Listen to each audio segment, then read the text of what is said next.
There's been a lot said about freedom of speech in the last few days after the stabbing of Salman Rushdie and the cancelling of Jerry Sedgwick at the Fringe. And I think a few things, as someone who's been universally cancelled for the last 5 years in the UK, some obvious things that you see time and time again, but so frustrating. Number one is that the people who are speaking out about freedom of speech and saying that life without freedom of speech is tyranny are the ones who still have a voice.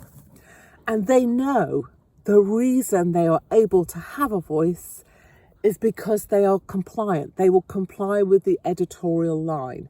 They will not speak about things they know they can't talk about. They will tiptoe around their word choice in order to avoid being cancelled themselves. And this is how tyranny works, is on the basis of self-preservation. People are willing to throw everyone else overboard if it means they get to stay on the boat for just one day. People don't post about certain things because they're worried they will lose followers. Self-preservation comes down to that level of minutiae. It is utterly pathetic. The second thing is that the people who still assert that they have freedom of speech because they have a column or a little show on a network is that they've agreed explicitly with their producers that they will operate only within a narrow window. They've agreed the things they will and will not say. And most of the time, what these people are doing is stating the bloody obvious.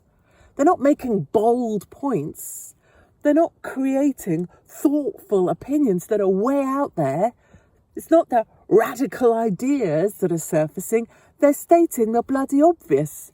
Salman Rushdie shouldn't have been stabbed. Oh, well, bugger me. How very brave of you to say that. And that is even brave. Half of the woke left won't say that because they don't want to piss off the people who are celebrating the stabbing of Salman Rushdie in the streets of Molenbeek or in the outskirts of Paris, right here on European soil. The second thing is the inoculation effect. People saying, I don't agree with this person, but I don't agree with what she says, but I don't agree with what he says, but. It's a pathetic attempt at trying to protect themselves, to stay on the lifeboat, to self-preserve another day. Why would you need to state whether you agreed with someone or not? As if we all have to agree with everything before anyone's allowed a bloody opinion. And finally, there's this weird thing about, or what did they say? People wanting to know the joke that Jerry told that got him cancelled. People still have this idea that there's some rules in place where you can say this, you can't say that. You can get your knob out here, but you can't get your knob out there. You can get your knob out if you're Ricky Gervais and worth $1 billion squillion to Netflix, but you can't get your knob out if you're a magician at the Fringe. Like there's some perverse rule system, and that's because there is. If you're worth more and you're more powerful, it's likely you can get your knob out and tell that joke. If you're less powerful, you bring in less financial revenue, it's likely that you can't get your knob out. I mean, the world is utterly crazy. We haven't had freedom of speech for a decade. There are things everybody knows that are true, but you can't say.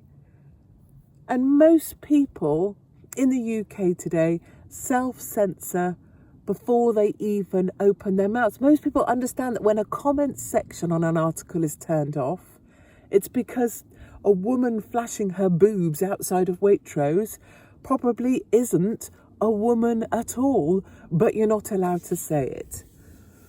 Freedom of speech is at best an illusion here in the UK, and anybody that asserts that they still have it